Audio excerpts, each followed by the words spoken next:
sales. It's the one thing every startup founder has to do. And to get really good at it, I try to live by 10 sales laws that have helped me level up my effectiveness, efficiency, closing percentage, increasing ACV, and just overall selling better. In this video, I'm going to share the 10 sales laws I try to live by every day. Let's dive in.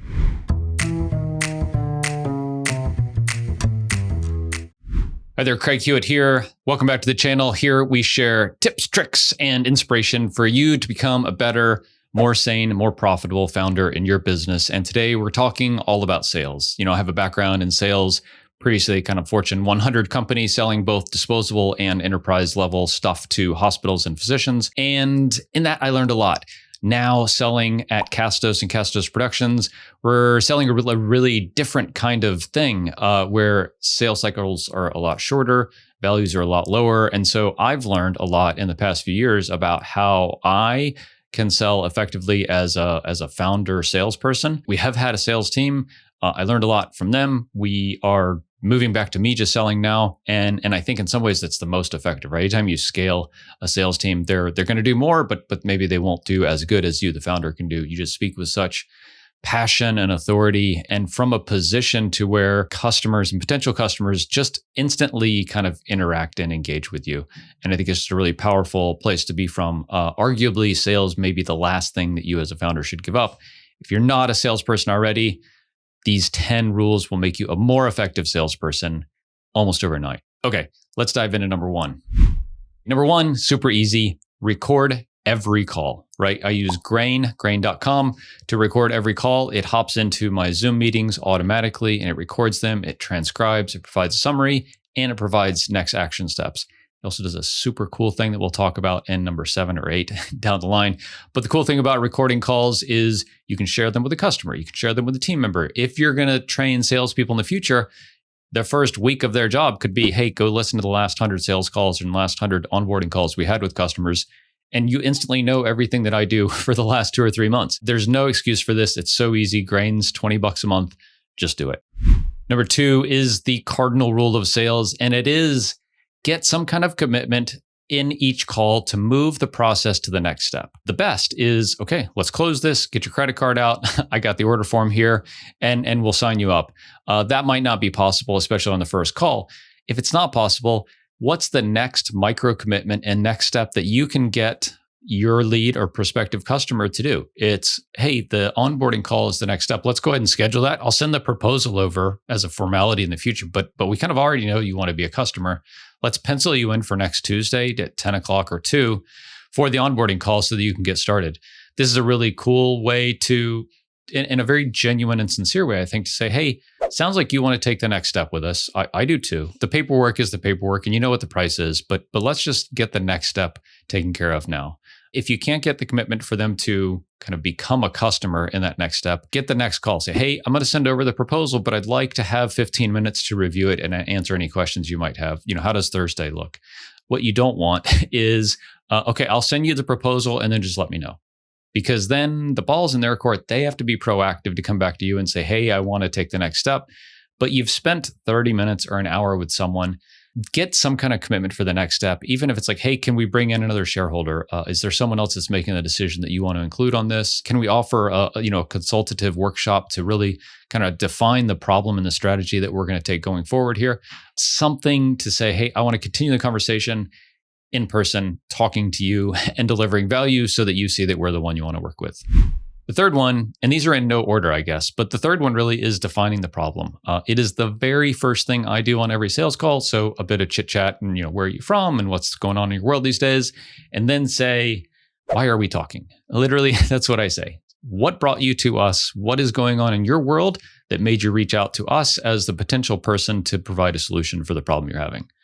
And then just sit there and they start talking. And there is an enormous amount of value that comes out of this because they are sharing their problems, their current situation with you.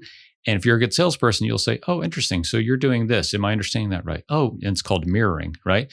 And you'll say, oh, that's interesting. So you're having this problem with not generating enough leads because, CPCs are up and, cold prospecting isn't working anymore. Oh, so you want to become a media brand. Hey, that's what we do. So they've told you what to say. And if it aligns with what you do, then it's easy. If it doesn't, this is even better. They're not a good fit. And you just say, hey, like, we're not a PPC agency. I'm sorry. I think you might be better, going to look at Client Boost or something. And so it's both a qualification and a disqualification mechanism. Do it early. You're not wasting people's time. If they're aligned, it's a great way to move to the next step. Next step is defining success. So after they've told you what the problem is, say, hey, what is, wave a magic wand in 3 months. What would you want to have happened for this to be a success? Again, just sit there and they'll talk. And what, you're going to be recording it, right? But take some notes. It's really important because you'll want to, again, repeat this back to them. Oh, if I'm understanding you correctly, your goal here is to generate inbound leads from highly qualified customers. Oh, interesting. I have 11 sales calls this week for our $2,000 a month product. Is that the kind of thing that you're looking to do? That's what we've done in building our media brand. Number 5 may feel weird. It is to ask for their budget. Unless you're selling direct to consumer where talking about money is taboo, any business person you're talking to has a budget, whether they're a solo founder and they just have a budget in mind, or they literally have a budget if they're head of a marketing department and they have a budget of $500,000 to spend on this campaign for the year. That's people and that's contractors and partners and things like that. You should ask them what their budget is. And if it aligns with you, great. It may be that it's way higher than what you would charge, in which case you have some elasticity up to say, man, I was only going to charge $2,000 for this, but I think you could really benefit from a $3,000 a month package in which we do these 2 extra things that are really going to make your life easier.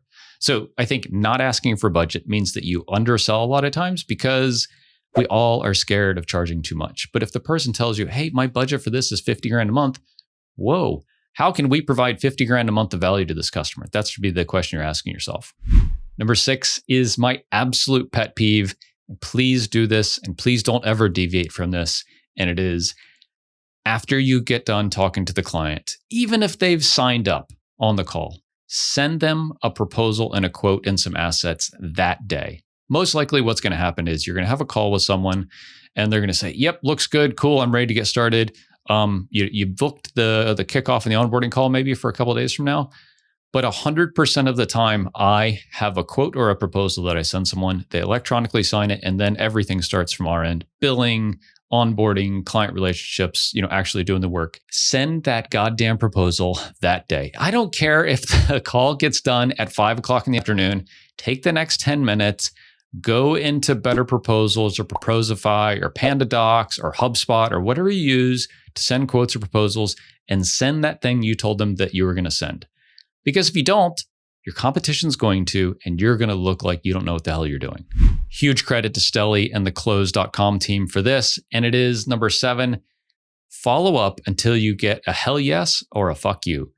Because they took an hour to talk to you about the problem that they're having and how you might be a good solution to it.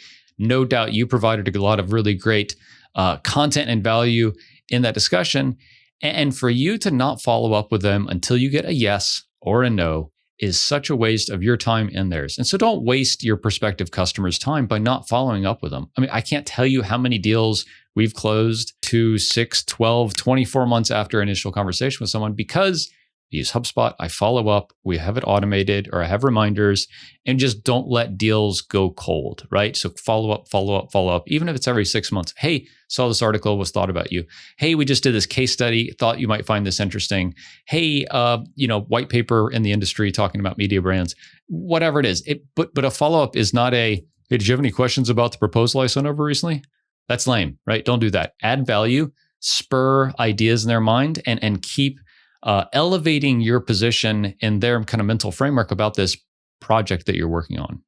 Talked about using Grain to record all of your calls in the very first law.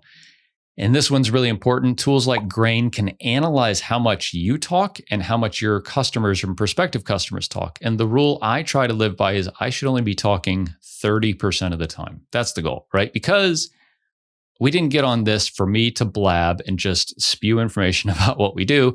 We got on this call to learn about my new customer. And if I'm talking all the time, then they can't be talking. They can't be feeling heard and telling me about their pains and problems and solutions and ideal outcomes.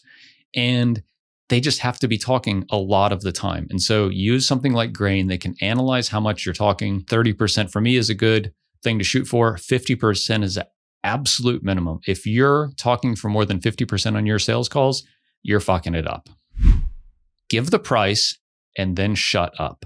If the price is on the website, they already know the price, but they're going to ask you. And so you give the price. Okay, we're $2,500 a month and it's a $10,000 onboarding fee. And that's it. Don't make excuses. Don't try to explain it away. Say, I'll send you the full proposal in which we outline everything we do and the value we provide. It's $2,500 a month and a $10,000 onboarding fee. We can get started with an onboarding call next week. Do you have Tuesday or Thursday available? If you've done a good job of framing your solution and the problem that your customer is having, the price is not the problem.